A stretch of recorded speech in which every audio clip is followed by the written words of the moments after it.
Hey, this is a video for Bonnie, who I think is Bonnie, on I Have IIH forum.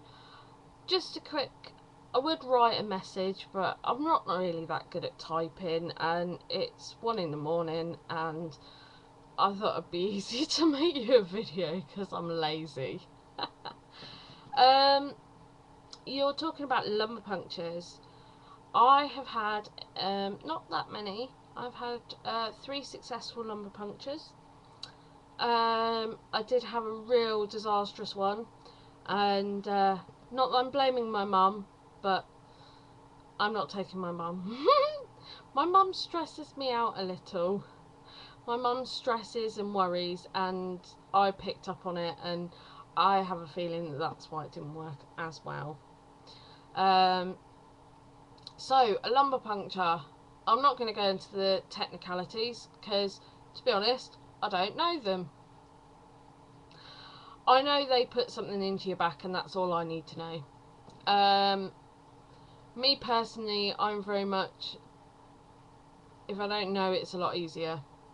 I only, excuse me. Oh, just think a month ago I would have been crying in pain, but that didn't even touch me. Anyway, just so you know, I've got a VP shunt fitted, so that's why I'm not in as much pain anymore. Anyway, back to lumbar punctures. Worst bit about a lumbar puncture. A lot of people say it's the anaesthetic. Any injection isn't very nice. It's like a bee sting. You have to have a couple in your back to numb the skin. Well, basically numb the part of the body. One thing I don't personally like, or I hate, is the measuring, which is basically they go on your hips and they go round and they go round, and then they basically poke you in the back so hard you think that they're already started. They haven't. The first time I had my LP, I was like, oh my god, what are you pushing in my back? And he went, my thumb. And I went, oh.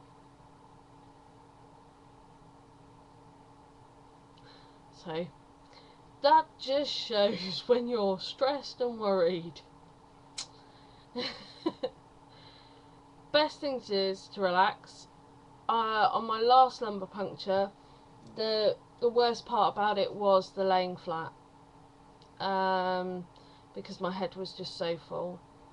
The best part about a lumbar puncture, and you're probably thinking, what is the best part? The best part is when the pressure is off your brain. All my pressures have always been in 30s, ranging from 32 up to 38. But my pressure has rose as high as in the 40s.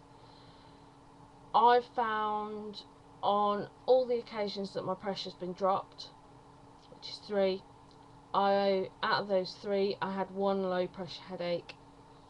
I don't always know what it was dropped to, but I'm sure they were going for around 15. There was one where it wasn't dropped as much. Can't remember which one that was now. Must have been either the first or the last. The second one was the one that I experienced a low pressure headache. To be honest, I thought I was dying. The low pressure headache felt like my brain was coming and falling down my neck and down my throat, and oh my god, I thought I was dying. In actual fact, I was being a bit of a drama queen, and I just drank a couple of cans of Pepsi, got my sort of pressure up, so basically drank everything I shouldn't, and I was fine. I mean, I'm at brain surgery now and I'm fine. A lumbar puncture, even though you're probably absolutely terrified and it's a scary, scary thing, they're doing them all the time. And not just for, you might think, oh, they're not, because there's not that many people with our illness. They're used for so many different things, and normally they're literally going in just for a little bit of the fluid, and that's it, which seems like such a long process for just a tiny bit of fluid. Whereas at least when they're draining someone with IIH, they do drain quite a bit off.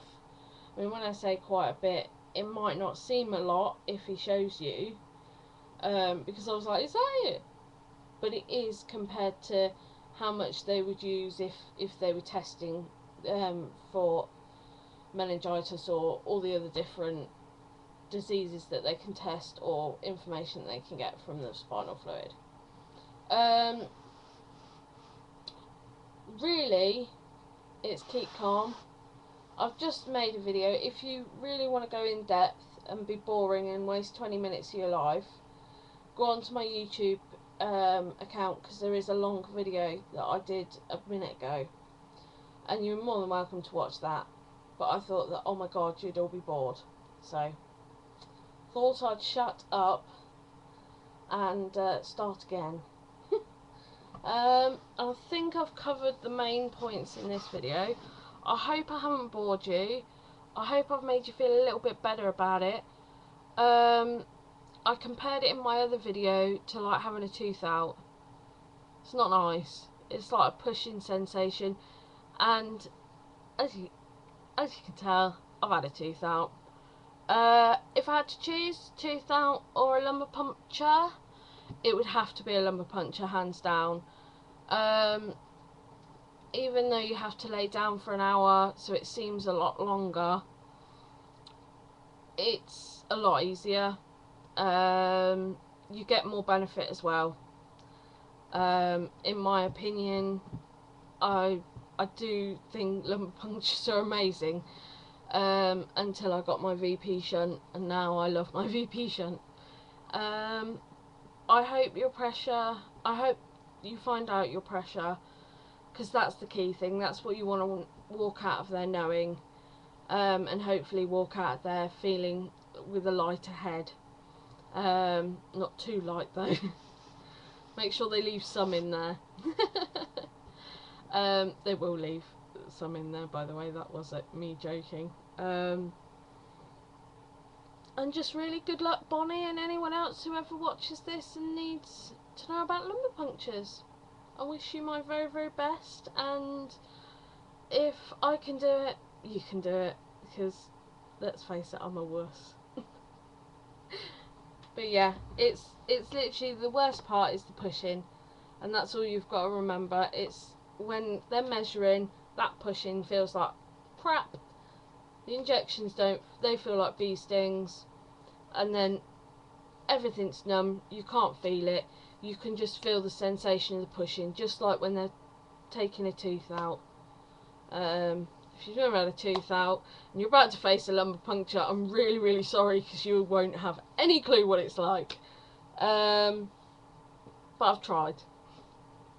And I hope my words help somebody, anybody. Anyway, my VP shunt's still working very well. But at like nearly 1:30 in the morning, I'm going to sleep.